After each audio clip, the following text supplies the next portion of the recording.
What a header, absolutely superb, and it's what Newcastle deserve. 1 minute taking a game against Darlington to try and stay in the Football League, and now here I am. It's gone by in a blur. With a header down to Isaac, it's a second goal, it's another goal for Newcastle United. It's converted from 10 yards out by Alexander Isak, have just unleashed a hypersonic missile. The pressure that you're under, and obviously the trophy thing. I remember when we got to the quarterfinals of the Europa League, and the pressure that was on us. Delighted for the fan base. You know what? I just can't believe it. It's the proudest moment of my life watching my boys fall into Wembley. We're dead. They've just scored a major trophy for the first time in 56 years. Strikes of Dan Burn and Isaac earned Newcastle first piece of silverware since 1969, which was the Fairs Cup, and the first domestically since 1955. Incredible.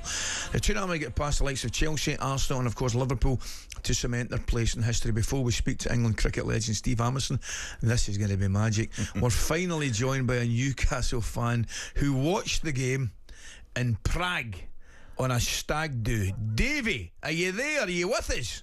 I am, Ali, I am. Davey, first of all, I thought the plans might have got changed. The Prague trip might have been the following week, but seriously, I'm guessing it was the next best thing. Tell us about your day, mate.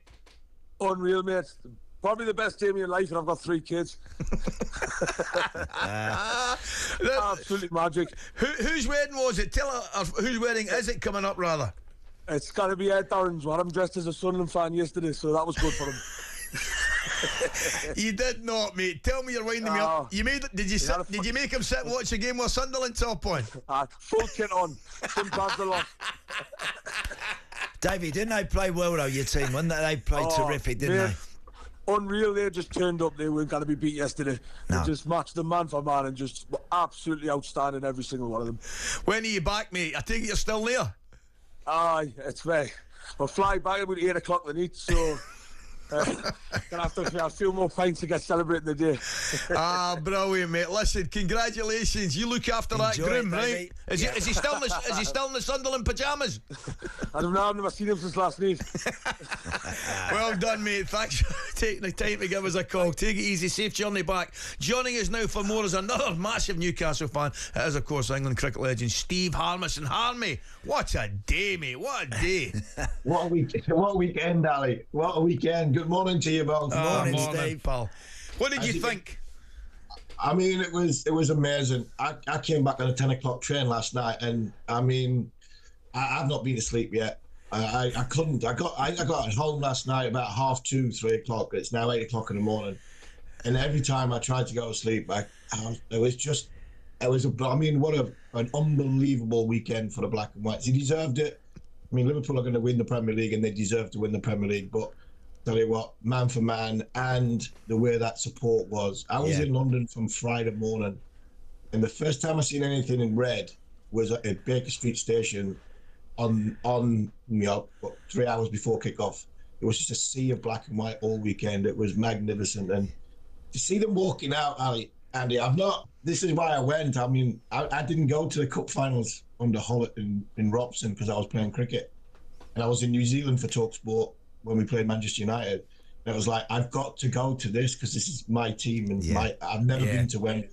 And to see them walking out, I mean, I've walked out in 100,000 MCG, national anthems, everything like that. I have never felt the experience watching Newcastle walk out at Wembley like that. I was on edge. I couldn't believe it, and then for them to see them go and win. Yeah.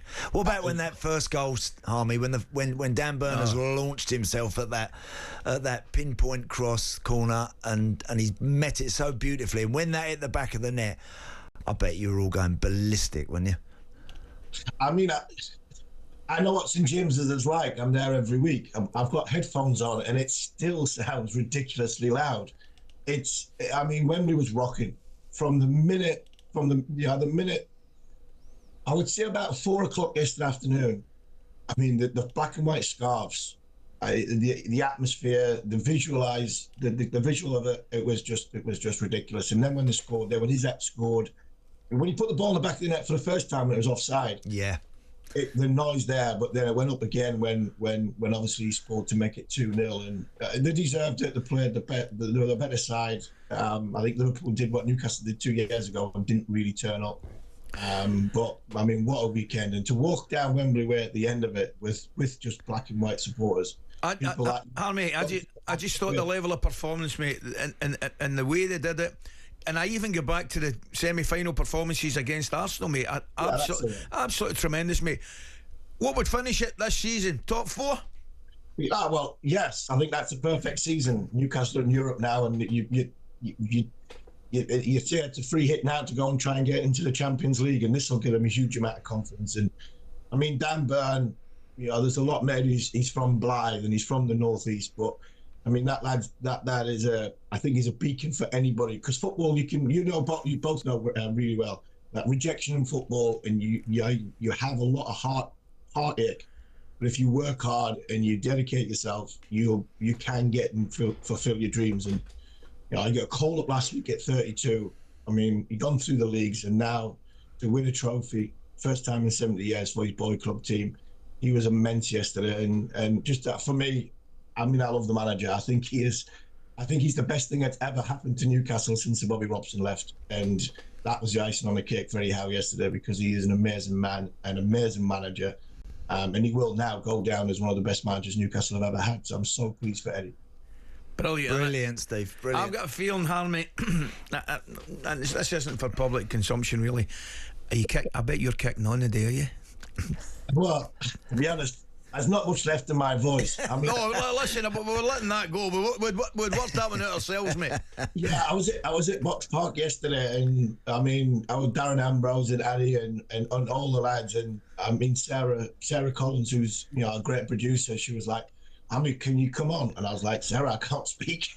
And it wasn't for the drinking, I just couldn't speak. I mean, what a weekend. King's Cross on Saturday afternoon, Camden on Friday, Camden on Saturday night.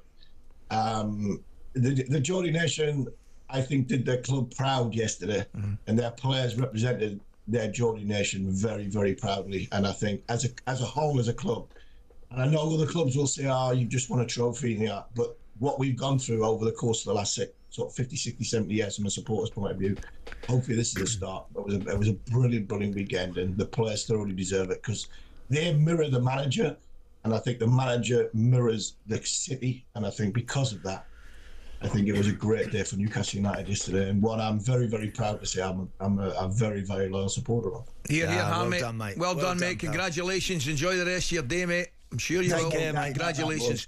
Catch you later. We'll do, pal. talkSPORT Breakfast, waking you up Monday to Friday morning from 6 a.m. on AM, on DAB, via the talkSPORT app and on your smart speaker. talkSPORT.